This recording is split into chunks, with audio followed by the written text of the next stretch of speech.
Baru saja aku menjawab, suara yang sama persis sebelumnya aku dengar datang kembali. Sangat jelas, tertawa jelas membuat bulu pundakku merinding. Karena jelas, aku yakin Bi Imah juga mendengar hal yang sama. Seperti itu, Bi. Gak mungkin kalau itu suara Rini. Kamar ini jauh, Bi. Iya kan? Benar kan, Bi? Jawabku panik karena sangat menakutkan. Iya benar, sama persis suara itu. Setelah sekian lama, akhirnya datang kembali. Itu suara yang pernah Bibi dengar, Den, sebelum kakek dan nenek meninggal, sahut Bi Imah dengan suara pelan dan berat menatap arah kosong. Tatapannya sangat terlihat tegang sekali. Aku hanya diam tanpa suara. Masih heran dan masih banyak tanda tanya. Ada hubungannya dengan pabrik tahu atau apa ini, Bi? Tidak ada yang benar-benar tahu, Den. Bahkan ibu sekalipun. Tapi soal jendela, Bibi tidak tahu, Den.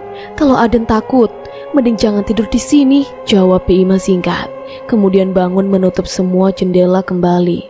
Kemudian Bi Imah keluar kamarku begitu saja. Tidak seperti biasanya. Aneh juga pikirku dengan sikap Bi Imah seperti itu. Tapi ada apa ini sebenarnya? Saling berkaitan dengan masa lalu atau apa? Semakin banyak pertanyaan di pikiranku. Aku terbaring di atas kasur di dalam kamar yang sudah lama aku tinggalkan. Pikiranku dibuat berpikir dengan segala keanehan yang baru saja aku alami. Di hari pertama kepulanganku ke rumah ini dan setelah pulang mampir dari pabrik, ini membuat kacau pikiranku. Karena sebelumnya aku belum pernah mengalami hal seperti ini dalam situasi seperti ini. Benar seperti apa yang dikatakan Jalaluddin Rumi. Ada suara yang tidak menggunakan kata-kata. Dengarkanlah, aku harus belajar tentang itu. Tentang kejadian yang sekarang terjadi, yang aku mau malam ini sebelum tidur berdamai dengan kebencian, kemudian menerima dengan akal segala keanehan yang baru saja terjadi.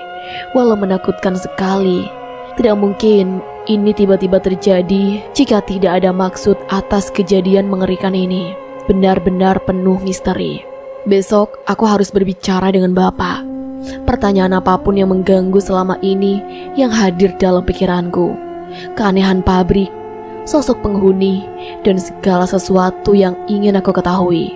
Egoku bicara demi kebaikan. Nafsuku bicara karena penasaran. Bisa bantu tolong ambilkan botol itu? Saya tidak bisa jongkok karena perut saya lagi hamil besar, ucap perempuan cantik berambut keriting gantung dengan mata sangat sayu. Halo mas, saya bicara dengan kamu loh. Bisa bantu aku? Ucap kedua kali perempuan itu. Iya mbak, gimana? Bantuin apa mbak? Jawabku terbata-bata masih kaget. Itu mas, botol minuman saya jatuh. Mas, kenapa segitunya melihat saya? Jawab perempuan sambil tersenyum malu, sangat cantik.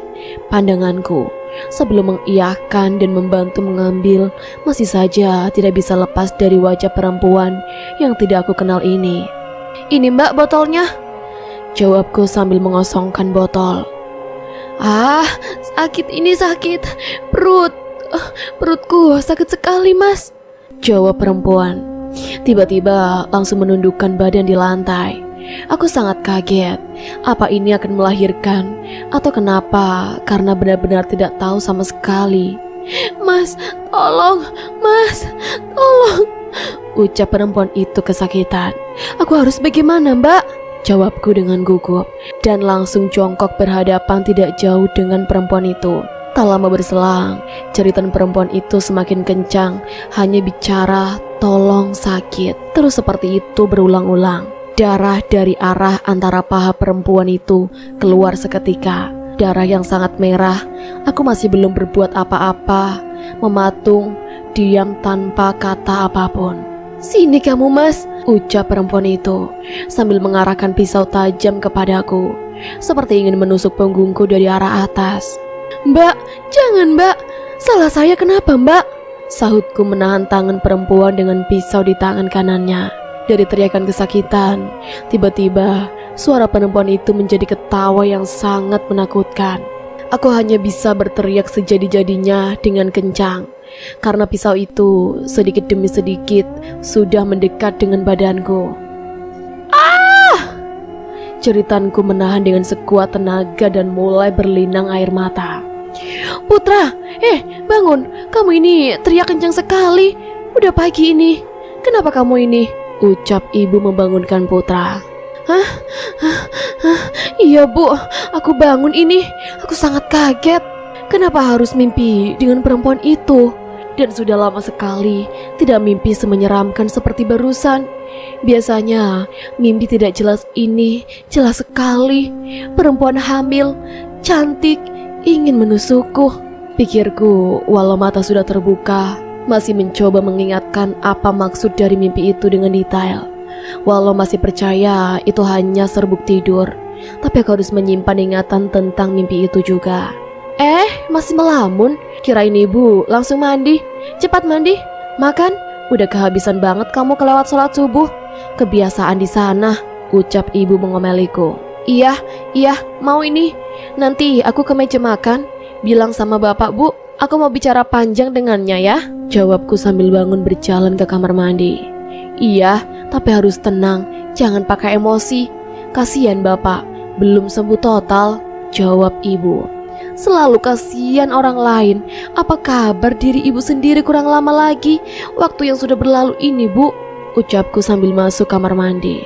Aku tahu ibu tidak akan pernah mau berdebat denganku soal perasaan yang dia pendam selama ini. Walau aku tidak berusaha memahami urusan mereka antara istri dan suami, aku hanya anak yang tidak bisa bersandiwara dengan waktu yang sudah cukup lama. Selesai mandi, langsung aku menuju tempat makan. Dari kejauhan, sudah duduk bapak yang saling berhadapan dengan ibu. Posisi duduknya dan juga adik cantik aku, Rini, yang kelihatan sangat cantik. Aku hanya tersenyum dan bicara dalam hati.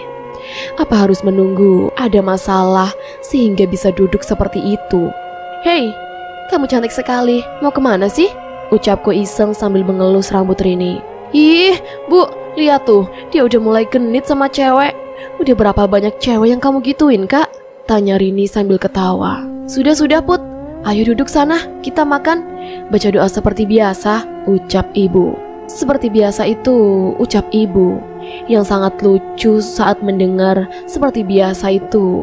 Sering ini makan seperti jarang sekali. Berapa tahun yang lalu mungkin.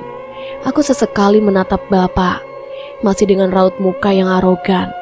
Terlihat banyak pikiran, dan sekarang aku baru sadar. Badannya yang 4 bulan lalu aku pulang masih agak lumayan gemuk, sekarang mulai kurus. Tidak terlalu lama waktu makan, karena sangat terlihat antara ibu, Rini, bapak dan aku ada sesuatu yang ingin disampaikan. Selesai makan, Bi Ima membereskan dibantu Rini. Herannya, Bi Ima tidak sama sekali memandang aku. Kenapa dia seperti tidak biasanya. Putra, panggil bapak. Iya pak, gimana? Sebelum bapak bicara, mau bagaimanapun kekesalan aku pada bapak, aku sekarang sudah dewasanya dan sedang belajar semakin dewasa. Seperti itukah yang bapak dan ibu mau? Putra kaget dengan kesakitan bapak. Bapak tidak usah minta maaf, dan Putra mau mengurus pabrik selama Putra di sini. Jawabku dengan tenang. Iya, bapak terlalu banyak salah. Syukurlah bapak tenang dengarnya. Segala apapun, tanya saja sama Mang Ujang di sana. Lagian barusan pagi sekali Mang Ujang kesini dan udah bicara sama bapak soal itu. Gimana kuliah kamu dan adik kamu? Tanya bapak dengan nada pelan. Ibu kelihatan senang dengan apa yang aku ucapkan seperti itu. Padahal aku sedang memancing persetujuan dengan bapak setelah obrolan basa-basi yang sangat menjijikan ini. Apalagi yang baru aku ucapkan. Ibu kelihatan senang dengan apa yang aku ucapkan seperti itu. Padahal aku sedang memancing persetujuan dengan bapak setelah obrolan basa-basi yang sangat menjijikan ini. Apalagi yang baru aku ucapkan. Baik, lancar. Urusan Rini di sana sudah tanggung jawab aku saja, Pak. Jawabku.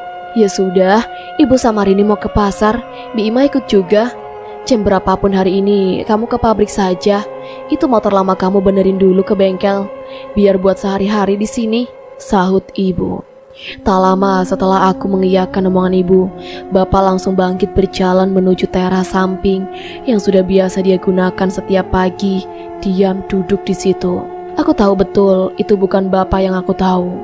Bicara seadanya dan sok-sokan tenang, padahal raut wajah tidak bisa menutupi kekhawatiran bapak pada kondisi seperti ini. Untungnya seisi rumah sekarang hanya ada aku dan bapak. Sudah lama aku menunggu momen seperti ini. Aku lihat dari kejauhan ke arah bapak duduk. Tidak ada rokok di mejanya. Apa dia sudah berhenti? Mungkin saja, atau apa sedang sakit saja. Setelah mengambil rokok ke dalam kamar, aku berjalan menemui bapak ke teras. Rokok sudah aku nyalakan dan ini pertama kali aku berani di hadapan bapak merokok. Hari yang cerah, udara yang segar. Tapi sayang pak, ucapku sambil duduk di sebelah bapak. Bapak hanya menengok sebentar, terlihat kaget anaknya ini berani menyapa. Sejak kapan kamu merokok? Jangan terlalu banyak, tidak baik itu put. Jawab bapak singkat. Ibu tahu, Rini juga sejak aku kuliah saja. Kenapa memangnya pak? Tanyaku. Bapak tahu tentang kesepakatan atau perjanjian omongan lelaki? Lanjutku. Lalu jawab bapak singkat. Aku sudah memaafkan bapak dengan segala perbuatan bapak. Sekarang aku ingin bertanya dan jawaban yang dipegang seseorang lelaki. Kata bapak, dulu pernah bilang, yaitu omongannya. Benar kan pak? Bapak pernah bilang begitu? Tanyaku. Iya benar, bapak pernah bilang seperti itu. Jawab bapak sambil memandang ke arahku. Aku tidak tahu awalnya seperti apa. Kenapa pak? Bapak sakit apa? Ada kaitannya dengan pabrik tahu yang sudah berpuluhan tahun bapak teruskan dari kakek itu? Tanyaku secara perlahan. Kenapa kamu tanya soal pabrik dan menyangkutkan dengan penyakit bapak ini? Ucap bapak dengan tegas. Aku hanya bertanya, lagian apa salahnya bapak bilang? Lagian untuk kesembuhan bapak tidak ada salahnya kan? Ayolah pak, anggap aku dewasa untuk mengetahui semuanya. Timbalku. Kamu jangan mengada-ngada, bapak baik-baik saja. Lagian tidak ada sama sekali urusannya dengan pabrik itu. Tugas kamu cuma bantu bapak urus sementara sampai bapak sembuh total. Lagian selanjutnya pabrik itu kamu yang urus setelah bapak. Ucap bapak dengan nada tegas. Sudah sana, asap rokokmu itu, bentak bapak. Ya sudah, kalau mau bercerita jangan segala masuk kamar aku ketika aku tidak ada. Mumpung aku lama di rumah, bicara saja pak. Jawabku sambil meninggalkan bapak. Aku pikir bapak akan mudah terbuka. Ternyata tidak. Dia masih sama seperti dulu. Laki-laki yang sudah mulai menua tetap dengan sikap seperti itu. Dengan begitu, aku sudah bulat memutuskan memang harus aku sendiri mencari tahu keanehan ini. Baru saja aku duduk di kursi depan. Baru selesai mengeluarkan motor trail aku yang dulu, yang akan aku bawa ke bengkel dulu, buat daily aku ke pabrik. Tiba-tiba seperti ada orang tua gila. Laki-laki itu memperhatikan aku ke arah gerbang.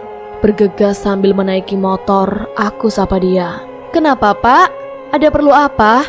Tanyaku.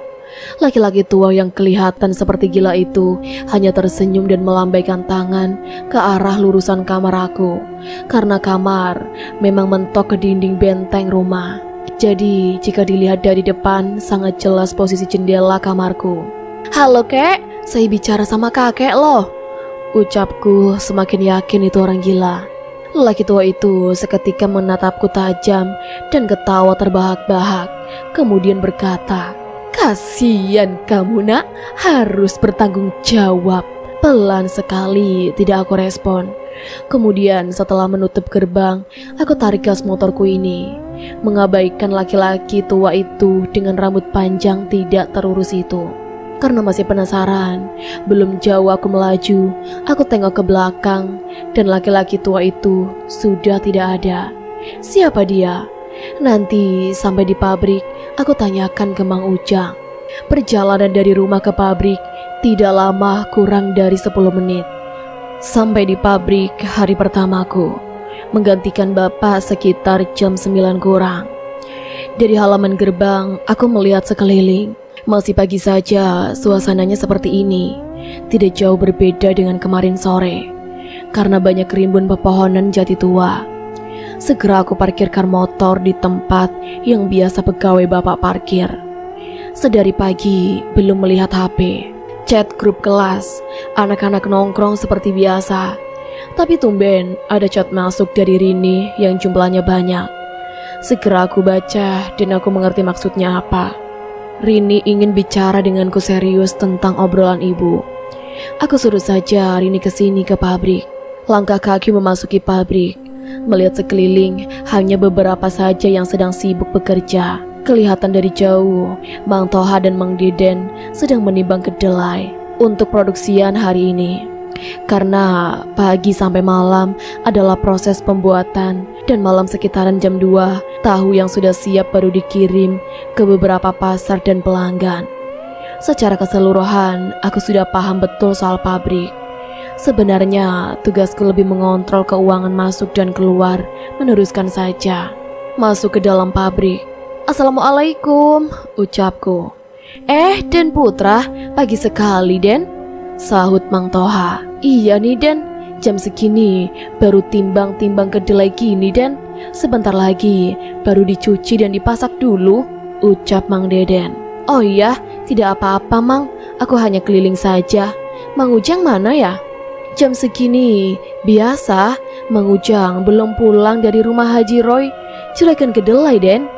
Biasanya pengiriman subuh baru dibayar pagi sama Mang Ujang, jawab Mang Toha.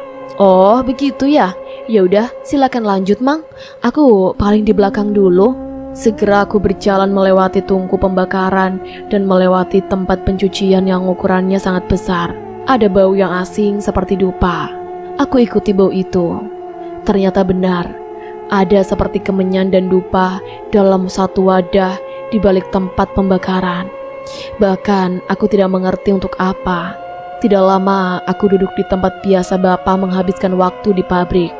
Melamun, kenapa tempat ini bisa menyeramkan? Ada apa sebenarnya? Put, dari kapan di sini? Amang baru saja pulang. Tadi kata Toha, kamu udah di sini saja? Tanya Mang Ujang. Barusan, belum lama Mang. Nih ngerokok Mang, ada ini. Jadi gimana? Yang sibuk biasanya malam Put. Kalau pagi ya gini-gini aja. Malam kan harus ngitung jumlah yang keluar dan lain-lain, ngebagi dan lain-lain. Sepertinya malam saja kamu kesini, biar Amang yang urus dari pagi ke malam seperti biasa, sahut Mang Ujang menjelaskan. Oh begitu Mang, baik kalau gitu. Mang, boleh aku bertanya? Bi Ima sudah menjelaskan, Ibu sudah bercerita, Rini juga. Bahkan Bapak pada Amang. Put, sudahlah biarkan saja.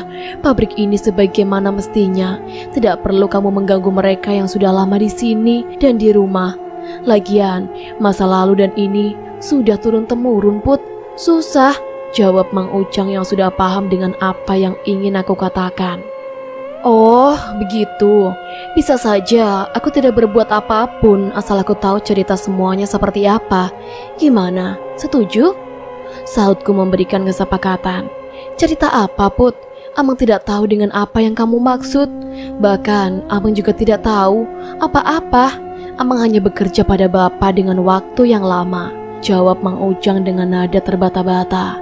Aku pikir Mang Ujang tidak akan sama dengan Bi Imah, ibu dan bapak. Jawabku penuh rasa kecewa. Bukan begitu Put, ini sudah terlalu lama dan sudah terlalu berlalu semua kejadiannya.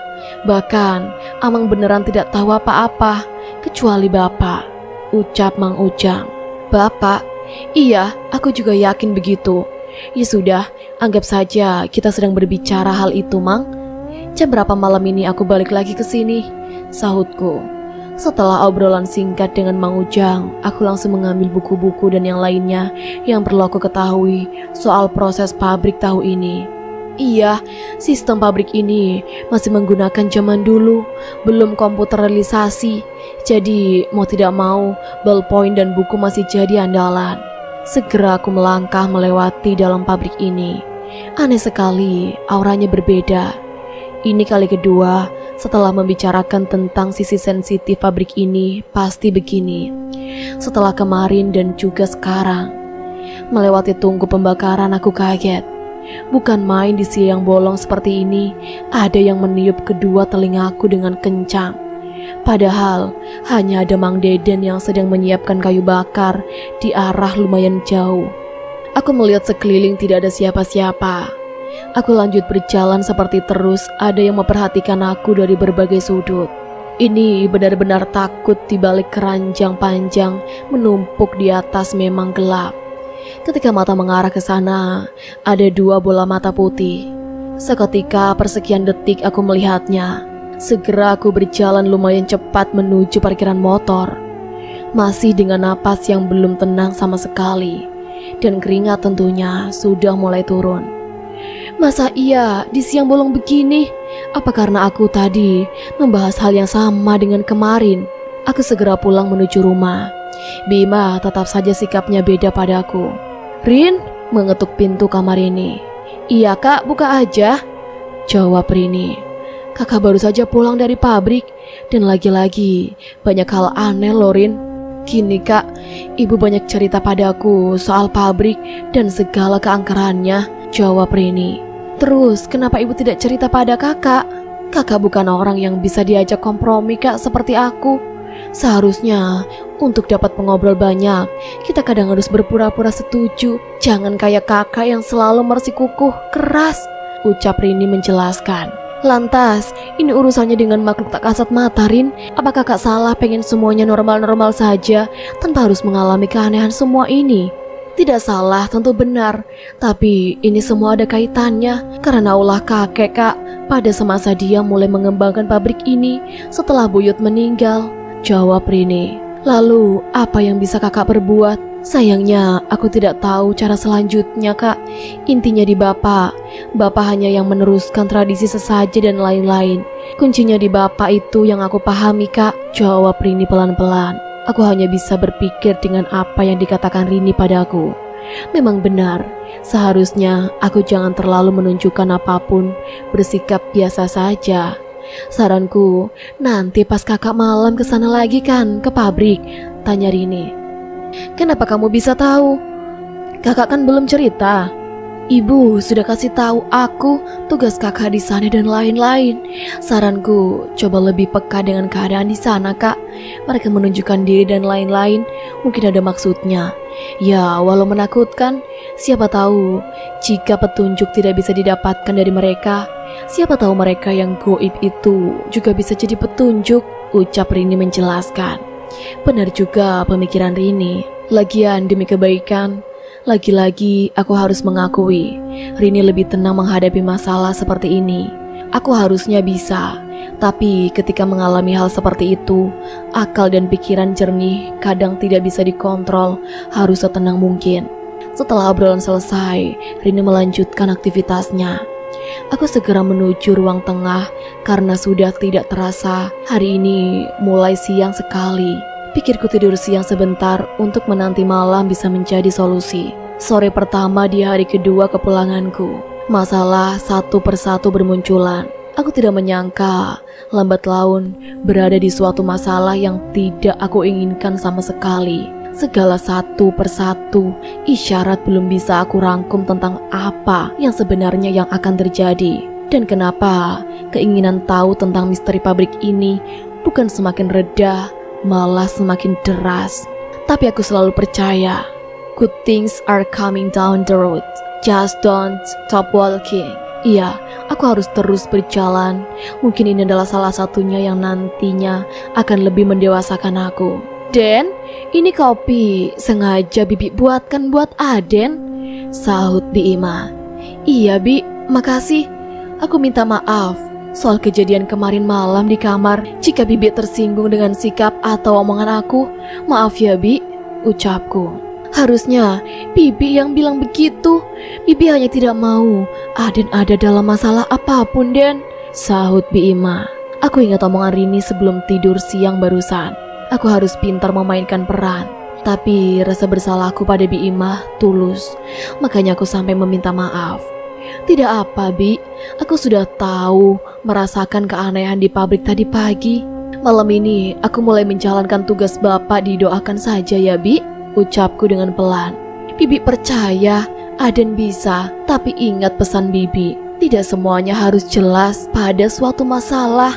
Ingat, meminta maaf jika salah, dan jangan merasa benar ketika salah, sahut Bi Ima. Baik Bi, mau bagaimanapun aku pasti mendengar pepatah Bibi. Bibi sudah seperti ibu aku, ucap Putra. Setelah itu Bibi kembali ke dapur. Sedari pagi setelah ibu berangkat ke pasar, aku belum melihatnya juga. Sama dengan ayah. Batang per batang rokok aku nikmati di depan rumah dengan kopi yang Bi Imah buatkan untukku. Sedang menikmati langit yang mulai turun akan berganti warna. Tiba-tiba Bi Imah berjalan melewatiku dan membuka gerbang. "Siapa yang akan datang, Bi?" teriakku. "Ibu sama bapak, Den," sahut Bi Imah. "Oh, dari mana mereka? Tumben sekali keluar. Bukannya bapak sedang sakit? Dasar aneh-aneh saja." Terlihat bapak keluar dari mobil dan ibu. "Dari mana, Pak?" tanyaku. "Ibu dia di rumah temen jenguk lagi yang sakit," jawab ibu. Bapak langsung berjalan dengan muka seperti banyak pikiran sekali. Berat wajahnya, langkahnya tidak biasa. Iya, bapak sedang tidak baik-baik. Dan aku tahu, barusan ibu sudah berbohong padaku karena dari raut wajahnya terlihat masih cemas. Namun tidak aku pikirkan. "Makasih ya nak," jawab bapak singkat. Tumben bapak setenang itu. Jarang sekali ucapannya dengan nada tenang. Segera aku menuju pabrik. Tidak lama sampai di parkiran, lebih penuh karena pekerja bapak lengkap dari 20 pekerja kalau jam-jam segini, karena sedang sibuk-sibuknya. Aku tidak masuk ke jalan utama biasanya. Aku masuk lewat ruang pengemasan. Di sana ada Bi Emma, Bi Cucu, Lisa, Evi, dan ada perempuan tua yang sudah lama aku kenal sekali. Bahkan aku dulu suka diajak bermain ketika di sini. Iya, Bi Tarmi. "Hah? Aden pulang? Kapan pulang, Den?" ucapnya sambil mendekat padaku. "Baru, Bi. Baru lihat Bibi. Padahal pas pertama pulang, aku mampir ke sini, tapi nggak lihat Bibi," tanyaku sambil salam ke Bibi Tarmi. "Aduh, Bibi sekarang sudah tua sekali, Den. Jadi kadang tidak ke sini. Cuma kalau nggak ke sini, kasihan bapak, kurang tenaga. Lagian, Bibi kan dari dulu gini-gini aja Den kerjanya," jawab Bi Tarmi. "Bi, sini," ajakku mengajak Bi Tarmi ke tempat biasa aku duduk di belakang. Bi Tarmi mengikuti langkahku. Beberapa pegawai menyapaku yang belum tahu aku sekarang yang menggantikan peran ayah. Mang Ujang tidak lupa memberikan minuman dan membawakan makanan yang terbuat dari singkong. "Ih, Den, Bibi masih banyak pekerjaan," ucap Bi Tarmi. "Tidak apa, aku ingin mengobrol-ngobrol. Udah lama Bi loh," jawabku. Gimana? Bibi seneng banget Aden bisa di sini. Pantesan dari kemarin semua pegawai bapak dapat gangguan aneh. Iyalah, anak laki-lakinya sekarang kesini," ucap Bi Tarmi. "Maksudnya Bi, aku nggak paham," tanyaku kaget. "Dari dulu kalau ada orang baru atau pegawai zaman kakek atau zaman bapak kamu pasti suka digangguin, Den," ucap Bi Tarmi. "Tahu kenapa awalnya Bi itu bisa kayak gitu?" lanjutku. "Kenapa Aden tanya itu? Saya pergi dulu ya Den, masih banyak yang harus dibungkus," ucap singkat Bi Tarmi menunjukkan ketidaksukaan atas pertanyaanku. Oke, aku terlalu berharap Bi Tarmi akan bercerita tentang awalnya pabrik ini berdiri dan menceritakan semuanya padaku. Ternyata tidak. Sangat rapat sekali orang-orang lama di sini, bahkan untuk memberitahuku sesuatu saja sangat susah. Suara jatuh dari arah pohon jati sangat kencang, tanpa ada angin, membuyarkan pikiranku. Segera aku berdiri menatap ke arah pohon itu. Tiba-tiba, bau harum bunga yang tidak tahu bunga apa ini, seperti melati yang kental yang aku cium. Tiba-tiba, suasana tidak enak sekali. Padahal aktivitas dalam pabrik sangat berisik. Bau melati tidak lama menjadi anyir seperti bau darah gitu. Aku tidak bisa menjelaskan dengan baik. Aku masih menatap ke arah pohon tua itu. Berdiri mematung, tiba-tiba dari arah lain ada perempuan hamil berjalan menuju ke arah di mana suara itu pertama aku dengar. Aku mencoba tenang, walau bulu kuduk sudah mulai terasa berdiri. Aku berpikir tenang. Perempuan hamil, perasaan aku pernah mengimpikannya. Apa sama dengan mimpiku yang ingin membunuhku dengan pisau? Belum saja setengah malam aku lalui. Ucapan selamat datang pabrik ini padaku dengan segala misterinya cukup membuat aku harus mengiyakan cerita-cerita pegawai bapak atau warga di sekitar sini. Sialnya, perasaanku yang takut masih beradu dengan penasaran. Aku coba duduk dengan tenang dan mengalihkan pandanganku ke arah pohon dekat kobakan pembuangan itu ke buku catatan pabrik. Baru saja membuka beberapa lembar buku, ada suara di belakang aku, berulang-ulang. Seperti meniupkan angin ke arah leherku. Aku masih menahan untuk tidak mengembalikan badan. Lagian tidak mungkin pegawai bapak bercanda seperti ini. Lalu siapa yang berada di balik badan aku itu? Dalam hati menghitung 1, 2, 3. Segera aku balikan badan, menengok ke belakang. Kubrak. Suara kucing hitam loncat dari arah belakang, tepat di mana aku membalikkan badan. Tarikan napas panjangku membuat sedikit lega dan heran. Masa iya kucing bisa meniupkan seperti angin ke arah belakang leherku? Terlihat dari kejauhan, Mang Ujang sedang berjalan menuju ke arahku, membawa secangkir kopi. Dengan langkah yang tidak biasa, terlihat buru-buru sekali. Kenapa, Mang? Kelihatannya rusuh sekali. Tidak apa, Put. Nih kopi, sambil kamu menunggu di sini. Amang tidak bisa menemani kamu malam ini. Anak Amang yang kecil sedang demam, ucap Mang Ujang menjelaskan. Oh, sudah lama sakitnya, Mang. Ya udah tidak apa-apa, Mang. Lagian aku paham dan semua tugasku tinggal meneruskan aja kan? Iya, Amang juga sudah telepon bapak buat bilang yang sama kayak kamu. Ya udah, Amang pamit dulu ya, ucap Mang Ujang. Malam pertama tugasku benar-benar harus sendiri. Walau pekerja bapak masih banyak yang sedang bekerja sampai waktu tengah malam biasanya.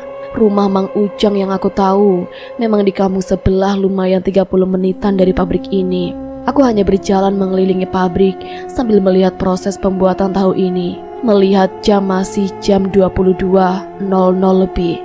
Dalam pikirku, dari zaman buyut kakek dan bapak ini adalah tempat perjuangan.